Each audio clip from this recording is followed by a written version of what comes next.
L'élu macroniste claque la porte. La députée Renaissance de Haute-Garonne Monique Iborra a annoncé à l'AFP son refus de porter et de voter une proposition de loi de la majorité dédiée au bien vieillir, dénonçant le mal d'ambition du texte, de plus mis en attente. L'annonce met en difficulté le camp présidentiel, et notamment le porte-parole du gouvernement Olivier Véran, invité de France Info mardi 18 avril. Ça coûte trop cher les vieux ? On peut le dire comme ça ? L'a frontalement interrogé la journaliste Salia Braclia. Visiblement décontenancé, Olivier Véran a laissé échapper un rire nerveux, avant de répondre à la question.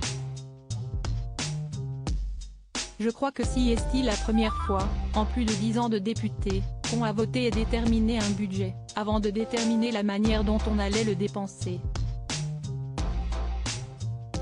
On a fait ça dans le quinquennat précédent, si est-il ce qu'on appelle la 5e branche de la Sécu, détaille l'ancien ministre de la Santé.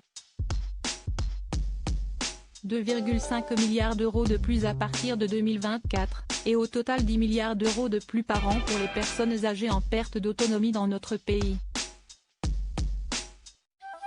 Bien vieillir, le gouvernement en fait-il assez ? Pour le porte-parole du gouvernement, ces chiffres sont la preuve que l'exécutif a pris à bras le corps et en anticipation ce sujet du bien vieillir.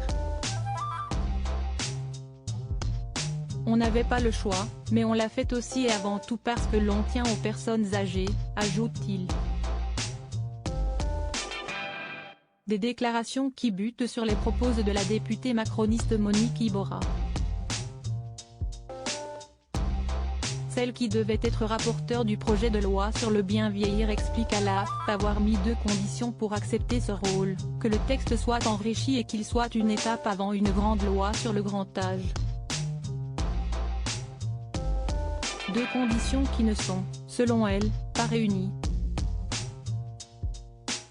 J'ai travaillé avec le cabinet du ministre des Solidarités Jean-Christophe Combe. Je me suis rendu compte qu'on n'était pas sur la même planète, affirme même Monique Iborra auprès de l'AFP, rappelant qu'une réforme de grande ampleur sur le sujet a déjà été réclamée par plusieurs rapports de l'Assemblée nationale et du Sénat.